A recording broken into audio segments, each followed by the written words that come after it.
Joseph, we were just told that you kind of consider this your home track. What, can you kind of elaborate on that a little bit? Yeah, I mean, I think Barber's been my home track because I grew up in Nashville, Tennessee. It's the closest IndyCar track we have to Nashville. It's really only 2.5, 3 hours away. So any friends or family members that I have, this is the closest race they could go to outside of the Indianapolis 500, which is a couple more hours away. So it's been a good track to me. It was actually really cool to win my first race here. I think this is one of the most beautiful facilities we go to all year. It's an awesome racetrack. It's one of the best to drive in an IndyCar. So to get my first win here was it was incredible. It was a really good place to do it. Being from Nashville, are you a country star? You like country music, or do you sing, or what? Come on. I'm not a country star. I like country music's cool. Yeah, I listen to country music. I'm not. I oddly enough, when I grew up in Nashville, I was not a big country person. But then I got more and more into it as I moved away from Nashville, more towards Indianapolis with IndyCar racing. But country music's good. I'm pretty into everything. But the great thing about Nashville is it's so diverse now. You can kind of get every music genre. It's not just country music, which is what they're famous for. But you got a little bit of everything. Do you sing? I don't sing. I have very bad musical talents. I have no musical talent. I don't play any instruments. I don't play the guitar or anything. I don't sing. So that kind of sucks. But I drive race cars. That's what I can do well. So that's my gig. One of the knocks on this place used to be just the lack of passing areas. Now that you've run here a few times, has that your comfort level has that increased? Has that gotten easier to do? I mean, I think what I like about Barber is people used to say, oh, you can't pass here. It's not a good race, or it's not going to be a good race. And I think this is one of the best IndyCar races we've had over the last 4 or 5 years. I really do. I mean, last year was an amazing race. You had a lot of guys doing different strategies. You can actually pass here. More so than you would think. It's a narrower track. It's kind of tight.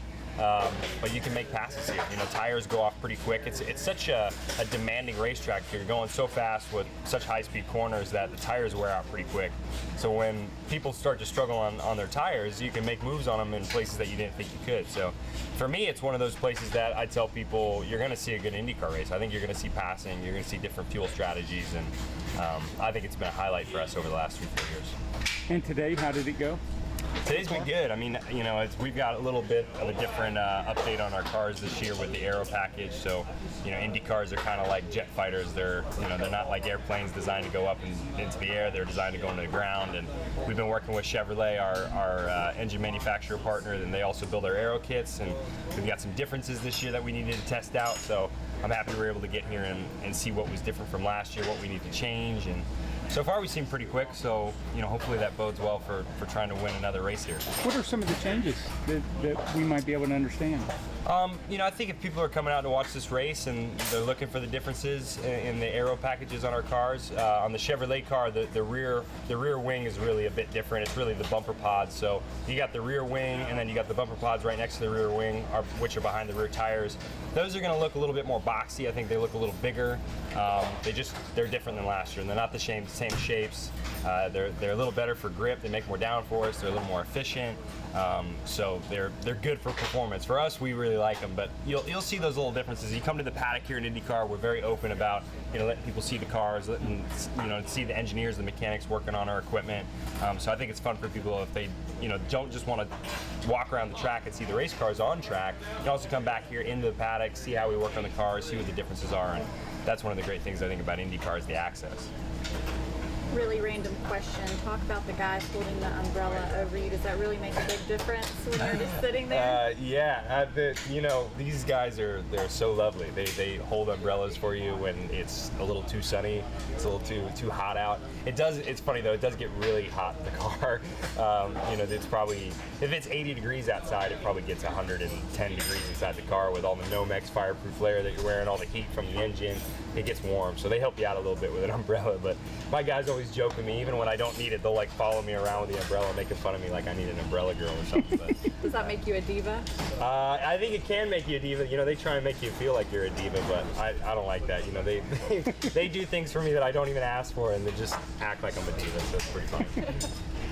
When you're in your personal car, either that or a rental, how do you drive? Are you able to turn it off and turn it on, or how are you out on the road? It's funny, a lot of people, they're always ask, how quick do you drive on the road, or what road car do you drive? For me, I think it's hard to explain how an Indy car drives compared to a normal road car. If you drive, say, a Chevrolet Malibu on the road, if you were to push that car to its limits on the streets, which you shouldn't do, but if you did, it's so far removed from what an Indy car can do. It can't even do half of what an Indy car can do. So I think to me, road cars they're so out of an Indy car's league that I like comfort on the road. I drive a Tahoe.